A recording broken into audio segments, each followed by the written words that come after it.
नमस्कार दोस्तों, क्या आपने कभी सोचा है कि अगर आपको अपने जिंदा पति की तस्वीर किसी अमीर घर की दीवार पर गले में हार पहनी हुई और नीचे स्वर्गीय लिखा हुआ मिल जाए तो क्या होगा। मेरा नाम निशा है और मैं आज आपको अपनी वही कहानी सुनाने जा रही हूँ जिसने मेरी ज़िंदगी की नींव हिला दी थी। यह कहानी एक हवेली के बंद कमरे, एक टूटी तस्वीर और एक ऐसे राज की है जिसे सुनकर आपके रोंगटे खड़े हो जाएंगे। तो वीडियो को अंत तक देखना, क्योंकि अंत में जो सच निकलेगा उस पर आपको विश्वास नहीं होगा। मेरे पति रमेश बेरोजगार थे, घर में खाने के लाले पड़े हुए थे, कर्ज बढ़ता जा रहा था। इसीलिए मैंने मजबूरी में एक अमीर घर में सफाई का काम शुरू कर दिया। उस घर के मालिक का नाम था सेठ धनराज शर्मा। उनकी हवेली वृंदावन के सबसे शांत और पुराने मोहल्ले में थी। लोग उस हवेली को 100 साल पुरानी बताते थे। एक दिन मैं उस हवेली के भंडार घर की सफाई कर रही थी। वहां दीवार पर एक बहुत बड़ी तस्वीर लगी थी। उस तस्वीर पर गुलाब का हार चढ़ा हुआ था और नीचे एक पीतल की प्लेट में लिखा था स्वर्गीय। मैंने धूल हटाने के लिए कपड़ा फेरा और जैसे ही तस्वीर का चेहरा साफ हुआ मेरे हाथ कांप गए, मेरे पैरों तले जमीन खिसक गई। वह तस्वीर किसी और की नहीं थी, वह मेरे जिंदा पति रमेश की तस्वीर थी। बिल्कुल वैसा ही चेहरा, वैसी ही मोटी मूछें, वैसी ही बाईं आंख के नीचे तिल। मेरे मुंह से चीख निकलते निकलते रह गई। मैंने झाड़ू वहीं फेंका और भागकर रसोई में गई। मैंने कांपती आवाज में सेठ जी की पत्नी मालती देवी जी से पूछा, माता जी माफ करना, यह दीवार पर कौन है। मालती देवी का चेहरा एकदम सख्त हो गया। उन्होंने मुझे ऊपर से नीचे तक देखा। उनकी आंखों में अजीब सा डर था।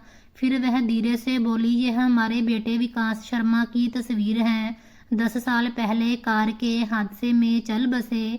भगवान उनकी आत्मा को शांति दे। मैं कुछ बोल नहीं पाई क्योंकि विकास शर्मा और मेरा रमेश हूबहू एक जैसे थे, जैसे जुड़वा भाई हों। उस दिन शाम तक मेरे हाथ पैर कांपते रहे। अभी सुबह पूरी तरह नहीं हुई थी। आसमान पर अभी रात की स्याही बाकी थी। हवा में ठंडक थी और चारों तरफ एक उदास खामोशी थी। जब निशा की आंख खुली तो उसके सिर में एक तेज दर्द उठा। यह दर्द उसे कल रात हुए तमाशे की याद दिलाने के लिए काफी था। कमरे की कच्ची दीवारें थीं जिन पर जगह जगह से प्लास्टर उखड़ चुका था। यह उसकी गरीबी और लाचारी का सबूत थी। वह अपनी टूटी हुई खटिया से उठी तो उसके जोड़ों में दर्द की एक लहर दौड़ गई, क्योंकि कल रात रमेश ने नशे की हालत में उसे बुरी तरह धक्का दिया था, जिससे वह दीवार से टकरा गई थी। रमेश इस वक्त भी सामने वाली खटिया पर बेहोश पड़ा हुआ था। उसका मुंह खुला हुआ था और उसके खराटों की आवाज कमरे की मनहूस खामोशी को चीर रही थी। यही रमेश था जिसके साथ निशा ने जिंदगी के दुख सुख बांटने की कसम खाई थी, मंदिर में साथ फेरे लिए थे। मगर अब यह आदमी उसके लिए सिर्फ एक बोझ और डर की निशानी बन चुका था। निशा ने अपनी मैली कुचैली साड़ी ठीक की और रसोई की तरफ बढ़ी। वहां मुश्किल से एक रोटी का आटा मौजूद था। उसने ठंडी सांस ली और पानी का घूंट पीकर पेट की आग बुझाने की कोशिश की। उसने आज काम पर जाना था और यह काम उसकी आखिरी उम्मीद था, क्योंकि पिछले घर से उसे चोरी के झूठे इल्जाम में निकाल दिया गया था। हालांकि वह बेगुनाह थी। शहर के इस गरीब इलाके तक पहुंचने का सफर भी एक मुसीबत से कम नहीं था। निशा घर से निकली तो गलियों में फैली हुई गंदगी और नालियों की बदबू ने उसका स्वागत किया। वह तेज कदमों से चलती हुई बस अड्डे तक पहुंची, जहां लोगों की भीड़ अपनी अपनी बस का इंतजार कर रही थी। जिस बस में सवार होना था वह खचाखच भरी हुई थी। लोगों के धक्के खाते और पसीने की बदबू सहते हुए वह मुश्किल से एक कोने में खड़ी हो सकी। बस का शोर और धूल मिट्टी उसके दिमाग को थका रहे थे, मगर उसके दिमाग में सिर्फ एक ही चिंता थी कि आज यह नौकरी नहीं मिली तो शाम को घर में खाने के लिए कुछ नहीं होगा और रमेश का नशा टूटने पर जो बवाल होगा उसका सामना वह कैसे करेगी। लगभग 1 घंटे का सफर करने के बाद जब वह इस खास इलाके के बस स्टॉप पर उतरी तो वहाँ का नज़ारा बिल्कुल अलग था।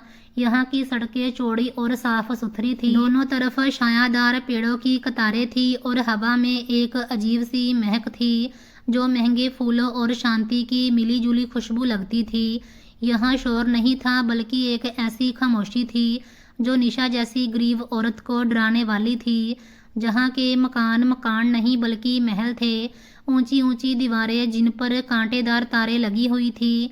यह बताने के लिए काफ़ी थी कि अंदर रहने वाले लोग बाहर की दुनिया से कितने डरते हैं, जहाँ शायद वह अपनी दुनिया को बाहर की नज़रों से बचाना चाहते हैं। निशा इन शानदार कोठियों को हैरानी भरी नज़रों से देखती हुई आगे बढ़ रही थी। उसके पुराने जूते इस साफ सड़क पर अजीब लग रहे थे। उसे हर गुजरती हुई चमकती गाड़ी और उसमें बैठे हुए लोग किसी और दुनिया के लग रहे थे। आखिरकार वह सेठ धनराज की हवेली के सामने पहुंची। यह इमारत पूरे इलाके में सबसे अलग और पुरानी थी। इसका मुख्य दरवाज़ा बहुत बड़ा था जिस पर पीतल का काम किया गया था और उसके दोनों तरफ पत्थर के शेर बने हुए थे जो आने जाने वालों को घूरते हुए लगते थे। हवेली की पुरानी दीवारों पर काई जमी हुई थी जो इसकी पुरानियत की गवाही दे रही थी। निशा ने डरते डरते गेट पर दस्तक दी तो एक छोटे से झरोखे से मूंछों वाला चौकीदार झांका और उसका नाम पूछकर बड़ी अनिच्छा से छोटा दरवाज़ा खोला। अंदर दाखिल होते ही निशा पर एक डर छा गया। बहुत बड़े बगीचे में घास इतनी मुलायम थी जैसे मखमल का कालीन बिछा हुआ हो और रंग बिरंगे फूलों की क्यारियां किसी माहिर माली की मेहनत का सबूत थी। मगर इतनी खूबसूरती के बावजूद वहाँ जिंदगी की गर्मी नहीं थी। परिंदों की चहचहाट भी वहाँ कम सुनाई देती थी, जैसे उन्हें भी जहाँ बोलने की इजाज़त ना हो। निशा को नौकरों के रास्ते रसोई की तरफ भेज दिया गया जहाँ उसकी मुलाकात बड़ी नौकरानी से हुई जिसका नाम सुमित्रा था। सुमित्रा एक उम्रदराज औरत थी जिसके चेहरे पर झुर्रियाँ और आंखों में थकान थी। उसने निशा को ऊपर से नीचे तक देखा जैसे वह उसकी काबिलियत जांच रही हो और फिर कड़क आवाज में कहा कि देखो लड़की, इस घर के नियम बहुत सख्त हैं। मालकिन को काम में लापरवाही और फालतू बातें बिल्कुल भी पसंद नहीं है। तुम सिर्फ अपने काम से मतलब रखोगी और घर के किसी सदस्य के सामने तब तक नहीं जाओगी जब तक बुलाया ना जाए। निशा ने डरकर सिर हिला दिया। सुमित्रा ने उसे झाड़ू और बाल्टी थमा दी और सबसे पहले नीचे वाले बरामदे की सफाई का हुक्म दिया। निशा ने काम शुरू किया तो उसका ध्यान बार बार कल रात रमेश की बातों की तरफ जाने लगा। जब उसने रमेश को बताया था कि उसे सेठ धनराज के घर का काम मिला है तो रमेश की प्रतिक्रिया ने उसे हैरान कर दिया था और नशे में धुत होने के बावजूद वह चौंक उठा था। उसकी आंखों की पुतलियां फैल गई थी और उसने निशा का बाजू पकड़कर पूछा था, क्या हवेली के आंगन में लगा हुआ पुराना पीपल का पेड़ अभी भी वही है और क्या वहाँ अब भी शाम को कौवे बोलते हैं। निशा को समझ नहीं आया था कि रमेश को इस पेड़ का कैसे पता है क्योंकि वह तो कभी इस इलाके में गया भी नहीं था। रमेश ने यह भी कहा था कि इस घर की दीवारें बोलती हैं और जहाँ की मिट्टी में खून की गंध है। निशा ने उस वक्त उसे नशे की बात समझकर नज़रअंदाज कर दिया मगर अब यहाँ आकर उसे महसूस हो रहा था कि रमेश की बातों में कुछ तो सच्चाई थी क्योंकि इस घर की हवा वाकई बहुत बारी थी। दोपहर तक निशा कमर सीधे किए बिना काम करती रही। इस दौरान उसने देखा कि घर में एक अजीब सा सन्नाटा है। कभी कभी व्हील चेयर पर बैठे बूढ़े आदमी जो यकीनन सेठ धनराज थे एक नौकर धूप में लाता और फिर वापस लेकर जाता। उनकी आंखों में वीरानी थी और वह खाली नज़रों से घूरते रहते थे। जबकि मालकिन मालती देवी एक बहुत रौबदार मगर सख्त मिजाज औरत थी जो नौकरानी को इशारों से हिदायत देती थी। उनका रौब ऐसा था कि कोई इनसे आंख मिलाने की हिम्मत नहीं रखता था। दोपहर के खाने के समय निशा ने दूसरी नौकरानियों से बात करने की कोशिश की ताकि घर का माहौल समझ सके मगर सबके होठों पर जैसे ताले पड़े हुए थे। हर कोई डरा सहमा लग रहा था। सूरज ढलने को था जब सुमित्रा नौकरानी दोबारा आई और उसके हाथ में चाबियों का एक पुराना गुच्छा था। उसने निशा से कहा कि मेरे साथ ऊपर आओ ऊपर वाली मंजिल का पुराना गोदाम साफ करना है। यहाँ काफ़ी समय से कोई नहीं गया। निशा ने अपनी साड़ी कसकर बांधी और सुमित्रा के पीछे पीछे सीढ़ियाँ चढ़ने लगी। लकड़ी की सीढ़ियाँ पुरानी थी और हर कदम पर चरमराहट की आवाज़ पैदा करती थी, जैसे कोई रो रहा हो। ऊपर वाली मंजिल पर अंधेरा ज़्यादा था और वहाँ की हवा में नमी और फफूंदी की बू भरी हुई थी। गलियारे के दोनों तरफ बंद दरवाजे थे, जिनके पीछे ना जाने क्या राज छुपे थे। आखिरकार वह एक बड़े से दरवाजे के सामने रुके, जिस पर धूल की मोटी परत जमी हुई थी। सुमित्रा ने मुश्किल से ताला खोला तो दरवाज़ा एक डरावनी आवाज़ के साथ खुला। अंदर घना अंधेरा था। सुमित्रा ने दीवार पर टटोल कर बटन दबाया तो छत पर लगा हुआ एक कमजोर सा बल्ब जल उठा, जिसकी पीली रोशनी ने कमरे के माहौल को और भी रहस्यमय बना दिया था। यह एक बहुत बड़ा हॉल जैसा कमरा था, जहाँ पुराना फर्नीचर, टूटे हुए झूमर, बड़े बड़े संदूक और किताबों के ढेर बेतरतीब पड़े हुए थे। हर चीज पर मकड़ी के जाले थे, जैसे यहाँ सालों से इंसान का पैर ना पड़ा हो। सुमित्रा ने अपनी नाक पर कपड़ा रखते हुए कहा कि तुम अंदर से सफाई शुरू करो, मैं जरा दूसरा सामान देख लूं, और खबरदार किसी चीज को खोलने या छेड़ने की जरूरत नहीं है। बस धूल हटाओ और फर्श धो डालो। यह कहकर वह बाहर चली गई और निशा को इस कब्रिस्तान जैसे कमरे में अकेला छोड़ दिया। निशा का दिल जोर जोर से धड़क रहा था। उसे ऐसा लग रहा था जैसे अंधेरे कोनों से कोई उसे देख रहा हो। उसने गायत्री मंत्र पढ़ते हुए काम शुरू किया। वह एक एक करके पुरानी कुर्सियों और मेजों से मिट्टी झाड़ रही थी। काम के दौरान उसकी नज़र एक लकड़ी के घोड़े पर पड़ी, जो बचपन का खिलौना था। उसका एक पैर टूटा हुआ था। निशा को अचानक याद आया कि रमेश अक्सर नींद में बड़बड़ाता है कि मेरा घोड़ा टूट गया, मुझे नया ला दो। यह समानता अजीब थी, मगर उसने इसे संजोग समझा। सफाई करते करते वह कमरे के आखिरी कोने तक पहुंच गई, जहां दीवार के साथ कुछ बड़ी तस्वीरें उल्टी करके रखी हुई थीं। निशा ने सोचा कि इनके पीछे भी जाले होंगे, इसीलिए उन्हें हटाना जरूरी समझा। उसने पहली तस्वीर को हाथ लगाया तो वह बहुत भारी थी। उसने पूरी ताकत लगाकर उसे सीधा किया और दीवार से टेक लगा दी। तस्वीर पर पड़ी धूल साफ करने के बाद जैसे ही उसने कपड़ा फेरा और तस्वीर का चेहरा साफ हुआ, निशा के गले से एक चीख निकलते निकलते रह गई। उसके पैरों तले जमीन निकल गई और पूरा कमरा घूमता हुआ लगा। सामने मौजूद तस्वीर में सुंदर नौजवान कोट पहने शान से कुर्सी पर बैठा था। उसके चेहरे पर एक विजयी मुस्कान थी और आंखों में गजब की बुद्धिमानी झलक रही थी। लेकिन जो चीज निशा के होश उड़ाने के लिए काफी थी, वह यह थी कि यह नौजवान हूबहू उसका पति रमेश था। वही चौड़ा माथा, वही आंखों की बनावट, वही नाक का तीखापन, यहाँ तक कि दाएं गाल पर मौजूद वह छोटा सा काला तिल भी अपनी जगह मौजूद था, जिसे निशा रोज देखती थी। फर्क सिर्फ इतना था कि तस्वीर वाला आदमी राजा लग रहा था और उसका रमेश भिखारी। तस्वीर के नीचे सुनहरे अक्षरों में लिखा हुआ था स्वर्गीय विकास शर्मा, और उस पर सूखे हुए फूलों का एक हार लटका हुआ था, जो बता रहा था कि इस आदमी को मरे हुए बहुत समय बीत चुका है। निशा का दिमाग सुन्न हो गया। हजारों सवाल उसके दिमाग में उठने लगे। क्या रमेश का कोई जुड़वा भाई था जो मर गया? जहाँ यह रमेश ही है? अगर यह रमेश है तो वह जिंदा कैसे है जबकि यहाँ उसे मरा हुआ लिखा गया है? और अगर वह इस हवेली का बेटा था तो आज वह बस्ती में धूल क्यों फांक रहा है? उसे रमेश की सुबह वाली बातें याद आई कि इस घर की मिट्टी में खून की गंध है। निशा डर से थर-थर कांप रही थी। वह तस्वीर से नजर हटाना चाहती थी, मगर जैसे किसी जादू ने उसे जकड़ लिया था। वह और गौर से तस्वीर को देखने लगी।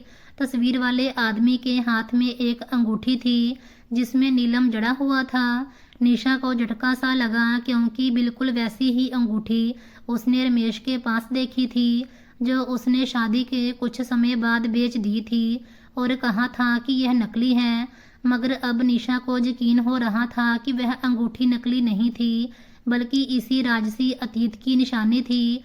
निशा अभी इस सदमे से संभली भी नहीं थी कि उसे पीछे से दरवाजे पर पैरों की आहट सुनाई दी। वह बुरी तरह घबरा गई और जल्दी से तस्वीर को वापस उल्टा करने लगी, मगर उसकी हिम्मत जवाब दे गई थी। दरवाजे पर मालती देवी खड़ी थी। उनका चेहरा भाव से भरा था और वह सीधा निशा और इस तस्वीर की तरफ देख रही थी। निशा का दिल चाहा कि जमीन फट जाए और वह उसमें समा जाए। उसे लगा अब उसकी खैर नहीं। मालती देवी धीरे धीरे चलती हुई उसके पास आई। उनकी नजरें उस तस्वीर पर जम गई। कमरे में डरावनी खामोशी छा गई, जैसे सिर्फ निशा की तेज होती हुई सांसों की आवाज आ रही थी। मालती देवी ने एक गहरी और ठंडी सांस ली और बहुत धीमी आवाज में कहा, जो किसी ताने की तरह निशा के कान में लगी, तुमने इसे क्यों सीधा किया? क्या तुम्हें मना नहीं किया गया था कि जरूरी चीजों को हाथ मत लगाना? उनके लहजे में गुस्सा कम और एक अजीब सा दर्द ज्यादा था। निशा ने कांपती हुई आवाज में माफी मांगी और कहा कि वह सिर्फ सफाई कर रही थी। मालती देवी ने उसे हाथ के इशारे से चुप कराया और कहा कि अपना काम खत्म करो और जाओ, और याद रखना जो तुमने यहाँ देखा है उसका जिक्र नीचे किसी से नहीं होना चाहिए, वरना तुम्हारे लिए अच्छा नहीं होगा। यह कहकर वह वहां से मुड़ी, मगर जाते जाते निशा ने देखा कि उनकी आंखों में आंसू तैर रहे थे, जिन्हें वह रोकने की कोशिश कर रही थी। मालती देवी के जाने के बाद निशा वहीं फर्श पर बैठ गई। उसके हाथ पैर सुन्न हो चुके थे। अब उसे यकीन हो चुका था कि वह किसी मामूली घर में नहीं आई, बल्कि एक ऐसी भूल भुलैया में फंस गई है। यहाँ हर मोड़ पर एक नया राज खड़ा है, और सबसे बड़ा राज उसके अपने घर में उसकी खटिया पर सो रहा है। रमेश सिर्फ एक शराबी नहीं था, बल्कि वह इस शानदार हवेली का वह लापता राजकुमार था, जिसे जिंदा होने के बावजूद मार दिया गया था। मगर क्यों? ऐसा क्या हुआ कि एक माँ ने अपने जीते जागते बेटे को मरा हुआ करार दे दिया था और उसकी तस्वीर पर हार चढ़ा दिया था? निशा के दिमाग में रमेश का शराबी रूप और तस्वीर वाले आदमी का मासूम चेहरा घूम रहा था। उसे घर जाने से डर लगने लगा कि वह रमेश का सामना कैसे करेगी।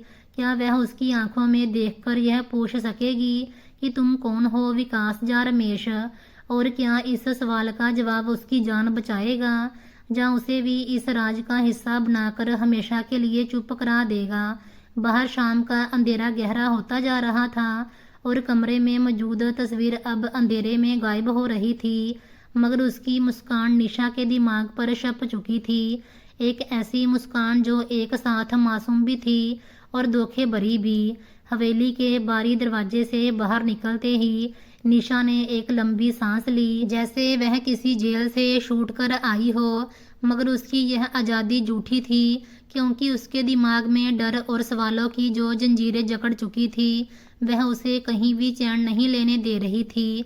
सूरज पूरी तरह डूब चुका था और सड़कों पर लगी पीली बत्तियां जल रही थीं, जिसकी रोशनी में पेड़ों के साए किसी राक्षस की तरह लंबे और डरावने लग रहे थे। वापसी का सफर सुबह से भी ज्यादा घुटन भरा था। बस में भीड़ तो कम थी, मगर निशा का दिल इतना भारी था कि उसे लग रहा था जैसे वह अकेली नहीं सफर कर रही, बल्कि इस तस्वीर वाला नौजवान भी उसके साथ साथ चल रहा है।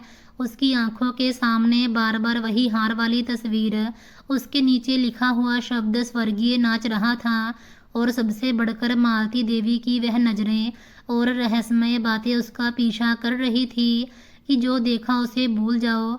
मगर वह कैसे भूल सकती थी कि जिस आदमी की वह पूजा करती थी, जिसके लिए उसने अपने माँ बाप को छोड़ा और गरीबी की जिंदगी अपनाई, वह दरअसल एक मरा हुआ आदमी है, जहाँ सिर्फ एक जिंदा इंसान जिसका होना उसके अपने घर वालों के लिए मौत से भी बदतर है।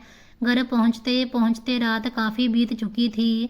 गली के मोड़ पर कुत्ते भौंक रहे थे और दूर से किसी ट्रेन की सीटी की आवाज़ माहौल को और भी उदास कर रही थी।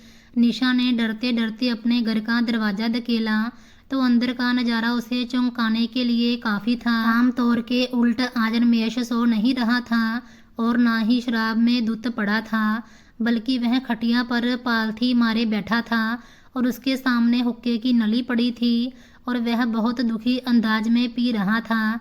कमरे में धुएं के बादल थे और एक मध्यम सा दिया जल रहा था जिसकी लो हवा से कांप रही थी। रमेश की नज़रें सीधी दरवाजे पर थी, जैसे वह निशा का ही इंतजार कर रहा हो। उसकी आंखों में आज वह पागलपन नहीं था जो रोज होता था, बल्कि एक अजीब सी चमक और होशियारी थी जो निशा ने शादी के शुरू के दिनों के बाद आज देखी थी। निशा ने प्रणाम किया और चुपचाप एक कोने में बैठ गई। रमेश ने हुक्के का एक लंबा कश लगाया और धुएं को हवा में छोड़ते हुए बहुत नरम आवाज में पूछा, आज का दिन कैसा रहा और हवेली के लोग कैसे थे। उसकी आवाज की नरमी निशा के लिए खतरे की घंटी से कम नहीं थी। वह जानती थी कि रमेश जब भी प्यार से बात करता है तो इसका मतलब कोई ना कोई स्वार्थ होता है। निशा ने कांपती हुई आवाज में जवाब दिया कि सब ठीक था, बस काम ज्यादा था। रमेश ने एक गहरी मुस्कान के साथ उसे घूरा और पूछा, क्या मालती देवी से मुलाकात हुई और क्या उन्होंने तुम्हें घर के सारे कमरे दिखाए। निशा का दिल जोर से धड़का। उसे लगा कि रमेश जानना चाहता है कि वह उस मना किए हुए कमरे में गई थी या नहीं। उसने झूठ बोलने की कोशिश की और कहा, नहीं, मैं तो सारा दिन नीचे रसोई में और आंगन में ही रही, ऊपर जाने की इजाज़त नहीं थी। यह सुनकर रमेश के चेहरे के भाव एक पल के लिए बदले और उसकी आंखों में एक साया सा लहराया और उसने धीरे से कुछ बड़बड़ाया जो निशा सुन नहीं सकी। फिर उसने अचानक निशा का हाथ पकड़ा और उसे रोशनी के पास किया। उसकी पकड़ में इतनी मजबूती थी कि निशा की चीख निकल गई। रमेश ने उसकी आंखों में आंखें डालकर कहा, बताओ तुमने वहाँ क्या देखा। निशा के होश उड़ गए। वह समझ गई कि वह जिस आदमी को बेवकूफ़ और शराबी समझती थी वह दरअसल उससे कहीं ज़्यादा चालाक और होशियार है। उसने रोते हुए कहा, मैंने वहाँ कुछ नहीं देखा, बस पुराना सामान था और अंधेरा था। रमेश ने झटके से उसका हाथ छोड़ा और दोबारा हुक्का पीने बैठ गया। उसके चेहरे पर एक क्रूर शांति थी। उसने ठंडी आवाज में कहा, याद रखना निशा, वह घर एक भूल भुलैया की तरह है। वहाँ की चीज़ें जैसी दिखती हैं वैसी होती नहीं हैं और कभी कभी इंसान अपनी आंखों पर भी भरोसा नहीं कर सकता। रात को जब निशा लेटी तो नींद उससे कोसों दूर थी। वह आधी बंद आंखों से रमेश को देख रही थी जो अभी तक जाग रहा था और छत को घूर रहा था। उसकी शक्ल उस तस्वीर वाले राजकुमार से इतनी मिलती थी कि निशा को डर आने लगा। क्या सच में यह वही विकास है? अगर हाँ तो उसने यह रूप क्यों धरा और अगर उसने कोई गुनाह किया था तो उसके माँ बाप ने उसे पुलिस के हवाले करने की बजाय मरा हुआ करार देकर क्यों छोड़ दिया। रात के किसी पहर निशा की आंख खुली तो उसने देखा कि रमेश अपनी खटिया पर नहीं है। दरवाज़ा खुला हुआ था और ठंडी हवा अंदर आ रही थी। निशा दबे पांव बाहर निकली तो देखा कि रमेश गली के अंदर कोने में खड़ा किसी से बात कर रहा है। वह आदमी काली चादर में लिपटा हुआ था और उसका चेहरा दिख नहीं रहा था। निशा ने दीवार की आड़ से सुनने की कोशिश की। रमेश कह रहा था, बस कुछ दिन और इंतजार करो, रास्ता साफ होते ही काम हो जाएगा। वह औरत अभी कच्ची है मगर मैं उसे तैयार कर लूँगा। उसके बाद वह सायादार आदमी वहाँ से गायब हो गया और रमेश वापस मुड़ा। निशा जल्दी से आकर लेट गई और सोने का नाटक करने लगी मगर उसका दिल डूब रहा था। रमेश किस काम की बात कर रहा था और किसे तैयार करने की बात हो रही थी। यकीनन वह निशा ही थी जिसे वह इस हवेली के खिलाफ इस्तेमाल करना चाहता था। अगली सुबह जब निशा काम पर पहुंची तो हवेली का माहौल कल से भी ज़्यादा उदास था। मालती देवी बगीचे में टहल रही थी। उनके हाथ में माला थी और चेहरे पर गहरी चिंता की लकीरें थी। उन्होंने निशा को देखते ही रोक लिया और सख्त आवाज में कहा, आज तुम्हें सेठ जी के कमरे की सफाई करनी है और याद रहे वहाँ पूरी खामोशी होनी चाहिए। सेठ जी की तबीयत खराब है। निशा ने सिर हिलाया और सुमित्रा मौसी के साथ जमीन वाली मंजिल पर बने एक बड़े कमरे की तरफ बढ़ी। यह कमरा किसी पुस्तकालय जैसा था जहाँ चारों तरफ किताबों की अलमारियाँ थी और बीच में एक बड़ी सी मेज थी। कमरे के एक कोने में व्हील चेयर पर सेठ धनराज बैठे थे। उनका आधा शरीर लकवा ग्रस्त था और वह मुश्किल से गर्दन हिला सकते थे। निशा ने सफाई शुरू की और वह कोशिश कर रही थी कि कोई आवाज ना हो, मगर उसकी नजरें बार बार सेठ जी के चेहरे पर पड़ रही थी। उनकी आंखों में एक अजीब सी लाचारी और तड़प थी, जैसे वह कुछ कहना चाहते हों मगर शब्द उनके गले में फंसे हुए हों। सफाई करते हुए निशा मेज के पास पहुंची तो उसने देखा कि मेज पर एक पुरानी डायरी खुली पड़ी है और उसके साथ वही तस्वीर रखी है जो उसने कल ऊपर भंडार में देखी थी। लेकिन वह तस्वीर छोटी थी और उसमें रमेश जानी विकास अकेला नहीं था, बल्कि उसके साथ एक और लड़का भी था जो शक्ल से उसका दोस्त या भाई लग रहा था। निशा के हाथ एक पल के लिए रुके तो सेठ जी के गले से एक अजीब सी खरखराहट की आवाज़ निकली। निशा ने चौंक कर उनकी तरफ देखा। वह अपनी सही सलामत उंगली से उस तस्वीर की तरफ इशारा करने की कोशिश कर रहे थे और उनके होंठ हिल रहे थे। निशा हिम्मत करके उनके पास गई और कान लगाया। वह बड़ी मुश्किल से अटक अटक कर बोल रहे थे। उनकी आवाज़ बहुत धीमी और टूटी हुई थी। वह कह रहे थे, वह आएगा, वह जरूर आएगा, उसे रोकना, वह सब बर्बाद कर देगा। निशा के रोंगटे खड़े हो गए। सेठ जी किसके आने की बात कर रहे थे? क्या उन्हें पता था कि उनका बेटा जिंदा है और वह वापस आ सकता है? उससे पहले कि निशा कुछ पूछती, कमरे का दरवाजा खुला और मालती देवी तेजी से अंदर आई। उन्होंने गुस्से से निशा को पीछे हटने का इशारा किया और सेठ जी की व्हीलचेयर को पकड़कर निशा से कहा, अपना काम खत्म करके बाहर आओ। खबरदार जो साहब से बात करने की कोशिश की तो। मालती देवी का रवैया इतना आक्रामक था कि निशा तुरंत कमरे से निकल आई, मगर बाहर निकलते ही उसे एहसास हुआ कि वह इस जाल में बुरी तरह फंस चुकी है। घर वापसी पर उसका दिमाग घूम रहा था कि आखिर रमेश क्या चाहता है और सेठ जी किससे डर रहे थे। शाम को जब वह घर पहुंची तो रमेश उसके इंतजार में दरवाजे पर ही खड़ा था। उसके हाथ में एक छोटा सा कागज था जिस पर हवेली का नक्शा बना हुआ था। उसने निशा को देखते ही वह कागज छुपा लिया और मुस्कुराते हुए बोला, आ गई मेरी रानी, आज मैं तुम्हारे लिए जलेबियां लाया हूँ। निशा को उसकी मोहब्बत भरी बातों से नफरत आने लगी थी, क्योंकि वह जान गई थी कि यह मोहब्बत नहीं बल्कि एक जाल है। रात का खाना खाते हुए रमेश ने आखिरकार अपने असल मकसद की तरफ पहला कदम बढ़ाया। उसने बातों बातों में कहा, निशा सुना है, सेठों के घर में पुराने गहने बहुत हैं जिनकी कीमत लाखों में है। क्या तुमने कभी बैठक में रखा हुआ वह पुराना फूलदान देखा है जो नीली चीनी मिट्टी का बना है? निशा ने चौंक कर उसकी तरफ देखा और रमेश की आंखों में लालच की वह आग थी जो सब कुछ जलाकर राख कर सकती थी। उसने धीमी आवाज में कहा, अगर कल मौका मिले तो सिर्फ इस फूलदान के पास वाली खिड़की की चिटकनी खुली छोड़ देना, बाकी काम मेरा है। निशा के पैरों तले जमीन निकल गई। उसे समझ आ गई कि रमेश उसे चोरी में मददगार बनाना चाहता है, लेकिन क्या मामला सिर्फ चोरी का था या उसके पीछे कोई और खौफनाक बदला छुपा हुआ था? क्योंकि सेठ जी की वह बात उसे भूल नहीं रही थी, वह सब बर्बाद कर देगा। निशा उलझन में फंस गई थी कि वह अपने पति का साथ दे या उस बूढ़े और लाचार बाप का जिसकी आंखों में उसने आज डर देखा था।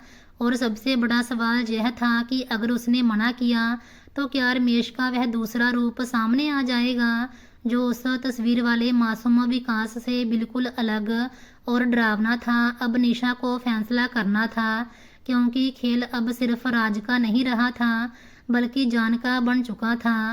रात का अंधेरा छट चुका था, मगर निशा की जिंदगी में जो काली रात आने वाली थी उसका साया अभी से उसके शरीर पर मंडरा रहा था। सुबह हो रही थी जब वह अपनी टूटी हुई खटिया पर बैठी कांप रही थी, सर्दी की वजह से नहीं बल्कि डर की वजह से जो उसकी रगों में खून की जगह दौड़ रहा था। रमेश अभी तक गहरी नींद में था। उसके चेहरे पर एक अजीब सा सुकून था जो तूफान से पहले की खामोशी जैसा लगता है। निशा ने उसे गौर से देखा। यह वही चेहरा था जिससे उसने मोहब्बत की थी, जिसके लिए उसने दुनिया की परवाह नहीं की थी, मगर अब वह चेहरा उसे किसी अजनबी का नहीं बल्कि एक जल्लाद का लग रहा था। उसके दिमाग में बार बार कल रात वाली बात गूंज रही थी।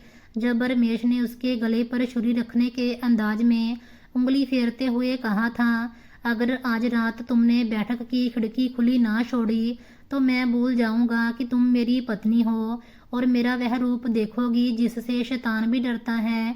निशा ने कांपते हुए हाथों से अपने आंसू पोंछे और उठ खड़ी हुई।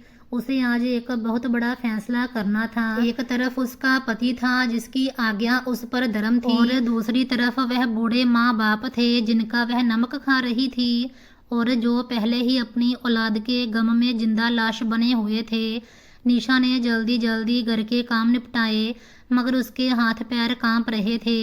जब वह घर से निकलने लगी तो रमेश की आंख खुल गई। उसने बिस्तर पर लेटे लेटे ही एक पूरी अंगड़ाई ली और निशा को देखकर एक जहरीली मुस्कान के साथ बोला, याद रखना निशा, आज की रात हमारी किस्मत बदल देगी।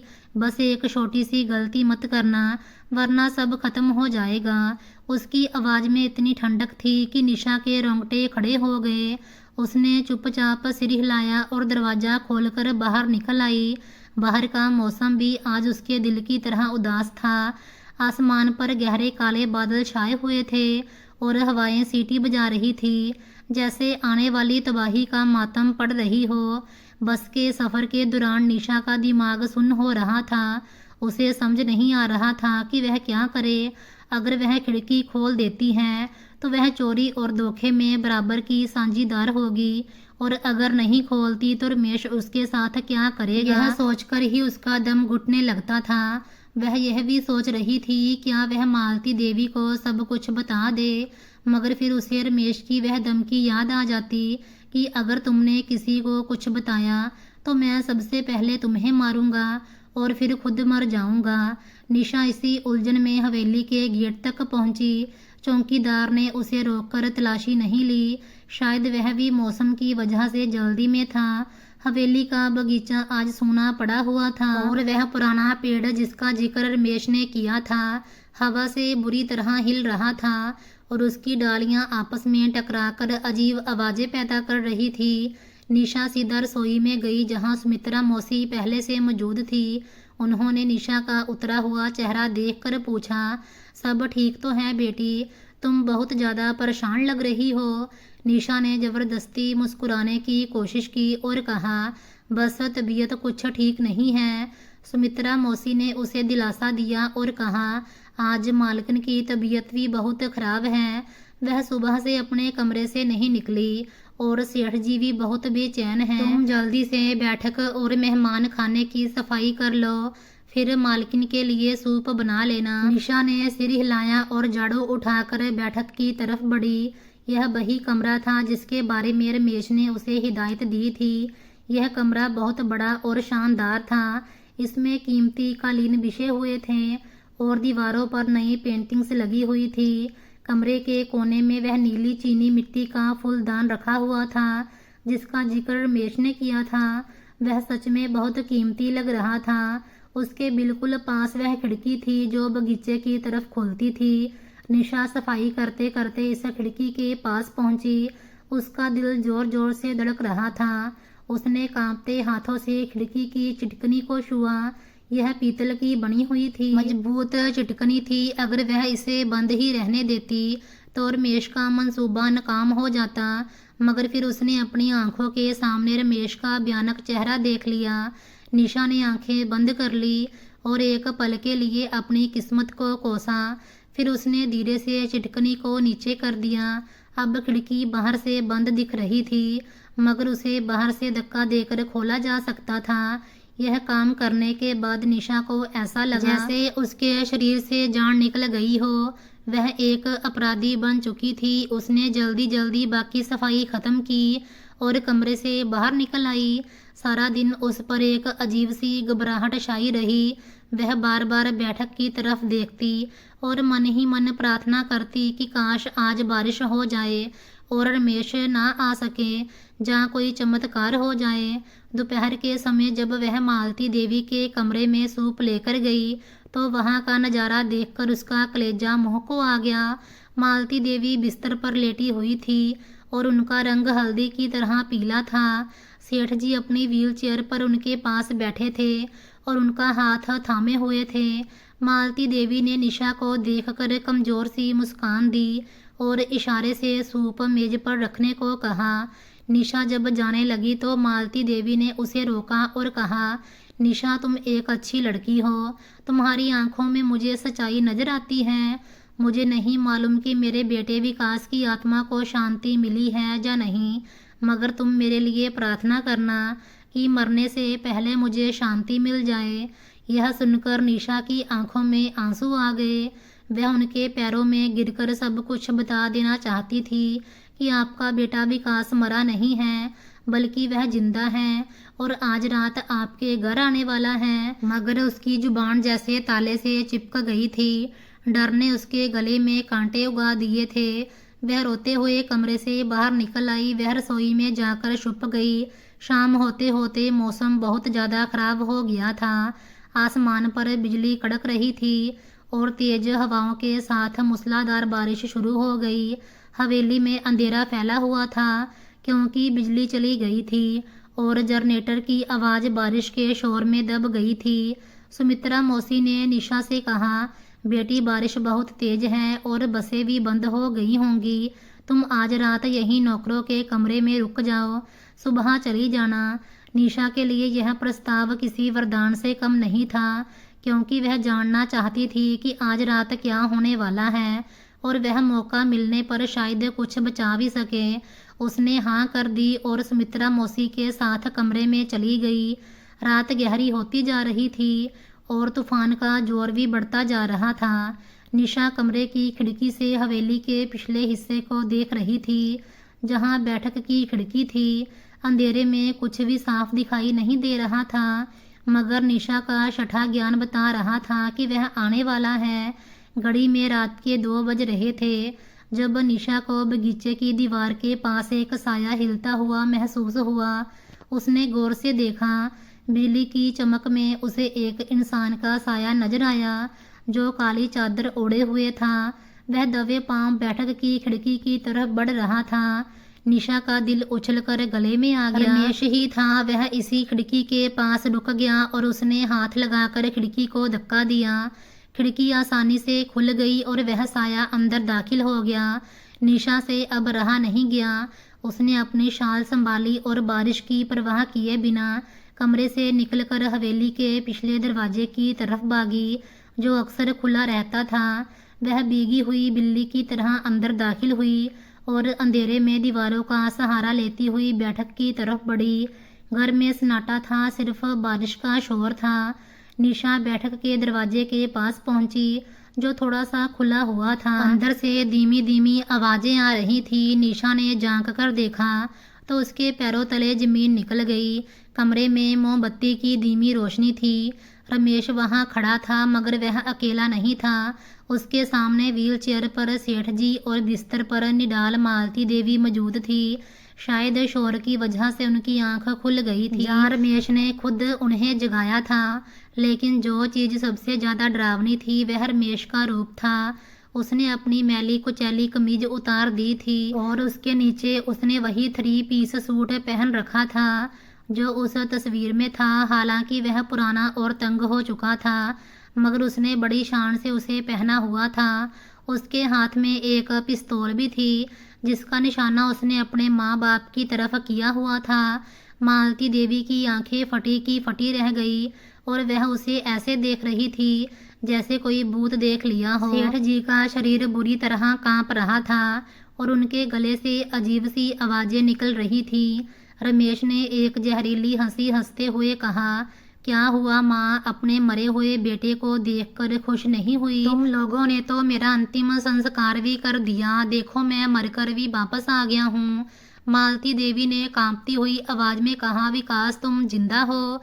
रमेश का चेहरा अचानक गुस्से से लाल हो गया। उसने चीख कर कहा, हाँ मैं जिंदा हूँ।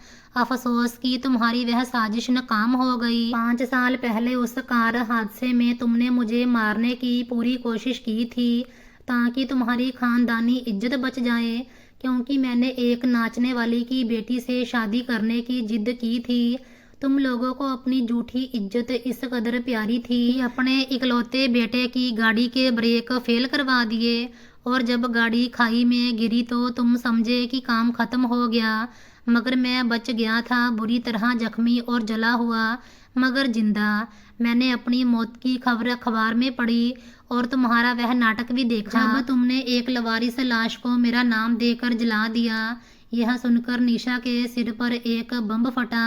उसे आज सच्चाई का पता चला कि रमेश सही है, कोई चोर नहीं, बल्कि यह तो अपने ही माँ बाप के हाथों मारे जाने वाला बेटा था।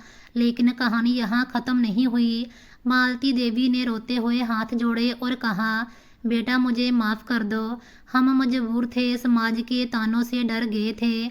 हम रोज जीते हैं, रोज मरते हैं तुम्हारी जुदाई में। रमेश ने जोरदार ठहाका लगाया और कहा, माफ़ी? अब माफ़ी का वक्त गुजर चुका है। मैं यहाँ सिर्फ यह बताने आया हूँ कि मैंने इन 5 सालों में क्या क्या सहा है। मैं झुग्गियों में रहा, भीख मांगी, शराब पी और चोरी की, सिर्फ इसीलिए कि जिंदा रह सकूं और तुम लोगों से बदला ले सकूं। और तुम जानती हो मैं जहाँ अकेला नहीं आया। उसने अचानक दरवाजे की तरफ इशारा किया जहाँ निशा छुपी खड़ी थी। निशा अंदर आओ, अपने ससुराल वालों से मिलो। निशा कांपती हुई अंदर दाखिल हुई। वह बुरी तरह भीग चुकी थी और डर से उसका रंग सफ़ेद था। मालती देवी और सेठ जी ने हैरानी से निशा को देखा। रमेश ने निशा के कंधे पर हाथ रखा और ताने के अंदाज में बोला, माँ देखो, यह है मेरी पत्नी निशा, वही नाचने वाली की बेटी जिसकी वजह से तुमने मुझे मारने की कोशिश की थी। हाँ, यह उसी खानदान की लड़की है जिसे मैंने ढूंढ निकाला और उससे शादी की ताकि मैं अपनी मोहब्बत भी पा सकूं और तुम लोगों की नाक भी काट सकूं। मगर रमेश रुका और उसकी आंखों में एक अजीब सी वीरानी आ गई। उसने निशा को झटके से दूर धकेला और बोला, मगर यह वह नहीं है जिसे मैं चाहता था। यह तो एक मामूली और बेवकूफ़ औरत निकली जिसे मैंने सिर्फ इसीलिए इस्तेमाल किया ताकि इस घर में दोबारा दाखिल हो सकूं। निशा के लिए यह शब्द किसी गोली से ज़्यादा दर्दनाक थे। वह जिस आदमी को अपना पति और भगवान मानती थी, उसके लिए वह सिर्फ एक मोहरा थी, एक चाबी थी जिससे वह इस हवेली का ताला खोलना चाहता था। रमेश ने पिस्तौल का निशाना सेठ जी की तरफ किया और कहा, मुझे दौलत नहीं चाहिए, मुझे बस वह वसीयत चाहिए जिसमें तुमने अपनी सारी जायदाद अनाथालय के नाम की है। इस पर दस्तखत करो और सब कुछ मेरे नाम करो, वरना मैं आज यह हवेली जला दूंगा। सेठ जी ने मना में सिर हिलाया। रमेश ने हवा में गोली चलाई जिसकी आवाज़ गरज की तरह कमरे में गूंजी। मालती देवी चीख मारकर रोने लगी। निशा ने हिम्मत की और रमेश के पैरों में गिर गई। उसने रोते हुए कहा, भगवान के लिए ऐसा मत करो, यह तुम्हारे माँ बाप हैं, इन्हें मत मारो। मगर रमेश ने उसे लात मार दी और कहा, दूर हटो मुझसे, मैं रमेश नहीं हूँ, मैं विकास हूँ और विकास कभी दया नहीं करता। इसी खींचातानी में बाहर से पुलिस के सायरन की आवाज़ें आने लगी। रमेश घबरा गया। उसने खिड़की की तरफ देखा। यह यकीनन सुमित्रा मौसी का काम था जिन्होंने शायद गोली की आवाज़ सुनकर जहाँ निशा के गायब होने पर पुलिस को फ़ोन कर दिया था। रमेश ने गुस्से में आकर पिस्तौल मालती देवी की तरफ तानी, मगर इससे पहले कि वह गोली चलाता, सेठ जी ने अपनी पूरी ताकत जमा की और व्हीलचेयर से गिरते हुए रमेश के पैरों से लिपट गया। रमेश का संतुलन बिगड़ा और गोली छत में जा लगी। इसी पल पुलिस वाले खिड़की और दरवाज़ा तोड़कर अंदर दाखिल हो गए। उन्होंने रमेश को पकड़ लिया। रमेश जानवरों की तरह चीख रहा था और गालियां बक रहा था। वह कह रहा था, मैं तुम सबको बर्बाद कर दूंगा, यह मेरा घर है, मैं इसका वारिस हूँ। पुलिस उसे घसीटती हुई बाहर ले गई। कमरे में फिर से सन्नाटा छा गया, मगर अब यह सन्नाटा बहुत भारी था। मालती देवी जमीन पर बैठी जोर जोर से रो रही थी और सेठ जी की आंखें छत पर जमी हुई थी। शायद उनकी आत्मा निकल चुकी थी। जहाँ वह सदमे से बेहोश हो गए थे, निशा दीवार के साथ लगी खड़ी थी। वह खाली खाली नज़रों से उस खिड़की को देख रही थी जहाँ से रमेश आया था और जहाँ से अब उसे ले जाया गया था। उसकी दुनिया उजड़ चुकी थी। उसका पति जेल जा चुका था और वह जिन लोगों को सताया हुआ समझती रही, वह दरअसल हत्यारे निकले और जिस पति को वह अपना सहारा समझती थी उसने सिर्फ नफरत के लिए उसे इस्तेमाल किया था। कुछ दिन बाद पुलिस की जांच में यह राज खुला कि रमेश यानी विकास दिमागी तौर पर बीमार हो चुका था और वह जिस लड़की का जिक्र कर रहा था वह तो 5 साल पहले ही मर चुकी थी। निशा का उससे कोई ताल्लुक नहीं था। रमेश ने सिर्फ निशा की गरीबी और भोलेपन का फ़ायदा उठाया और उसे अपनी झूठी कहानी का किरदार बनाया ताकि वह भावनाओं में आकर उसका साथ दे। असल में उसकी लड़ाई सिर्फ अपने अहंकार और दौलत की थी। निशा ने वह शहर छोड़ दिया और अपने गांव वापस चली गई, मगर उसकी आंखों में वह नज़ारा हमेशा के लिए छप गया। जब एक बेटे ने अपने बाप पर बंदूक तान ली थी और एक पति ने अपनी पत्नी को पहचानने से मना कर दिया था, अब उसे समझ आया कि हवेली के भंडार घर में लगी तस्वीर पर हार क्यों चढ़ाया था, क्योंकि वह सिर्फ विकास नहीं बल्कि इंसानियत, रिश्ते और भरोसा सब कुछ मर चुका था। इस कहानी से सबसे बड़ा सबक यह मिलता है कि झूठी शानो शौकत और समाज के डर की खातिर अपनों का खून करने या रिश्तों को तोड़ने का अंजाम हमेशा भयानक होता है।